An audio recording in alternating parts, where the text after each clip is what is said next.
నీరసంగా ముందుకు కదిలే గాడిదకి వేగంగా పరిగెత్తే గుర్రాన్ని చూస్తే వెటకరంగానే ఉంటది, ఈర్ష్య కూడా ఉంటది. గాడిద తన వంశమే గొప్పదని అనుకుంటది కూడా.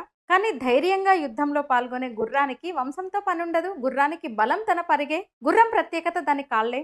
అసలు ఇప్పుడు ఈ గాడిద గుర్రం పోలిక ఎందుకు అంటారా? జస్ట్ ఊరికే చెప్పిన గాడిదతో గుర్రంతో మనం ఇప్పుడు ఎవరిని పోల్చడం లేదు. కొందరు మనుషుల కంటే గుర్రాలు గాడిదలు కూడా బెటర్ అని. సరే, ఈ విషయం పక్కన పెడితే న్యాయస్థానం మొన్న మొట్టికలేసింది రాహుల్ గాంధీకి. అంటే దేశమంతా ఈ కశ్మీర్ ఉగ్రదాడి విషాదంలో మునిగి ఉన్న వేళ యువరాజా వారికి కోర్టు కాజా తినిపించింది. అసలు నువ్వు ఏం మాట్లాడుతున్నావో నీకు అర్థమవుతుందా రాజా అని ప్రశ్నించింది. మరి ఏంటి ఇంతకీ రాహుల్ వారి ఈ కొత్త రచ్చరంబోల కథ ఏంటి అంటే, భారత్ జోడో యాత్ర సందర్భంగా మహారాష్ట్రలో రాహుల్ చేసిన వ్యాఖ్యలు వివాదాస్పదమైన వీర సావర్కర్ గురించి.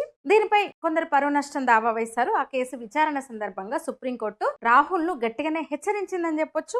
మనకు స్వేచ్ఛను ప్రసాదించిన స్వతంత్ర వీరులపై పిచ్చి కూతల రాహుల్ అని సుప్రీంకోర్టు గట్టిగానే క్లాస్ వేకింది. వీర సావర్కర్ ను దేవుడిలా కొలిసే మహారాష్ట్ర నేల మీద నిలబడి ఆ మాటలు ఎందుకు అనాల్సి వచ్చింది అని ప్రశ్నించింది. అసలు ఏంటంటే రాహుల్ చేసిన వ్యాఖ్యలు కూడా మనం చెప్పుకోవాలి కదా. బ్రిటిష్ అధికారులకు లేఖ రాస్తూ నేను మీకు అత్యంత విధేయుడినైన సేవకుడినని సావర్కర్ అన్నాడని రాహుల్ గాంధీ గుర్తు చేశాడనమాట. ఈ సందర్భాన్ని కూడా ప్రస్తావిస్తూ కోర్టు అన్నమాట, వైస్రాయ్ని ఉద్దేశించి మీ నమ్మకమైన సేవకుని నేనని మహాత్మా గాంధీ కూడా ఒకసారి లేఖ రాశారు అంటూ గుర్తు చేసింది సుప్రీంకోర్టు ఈ సందర్భంగా.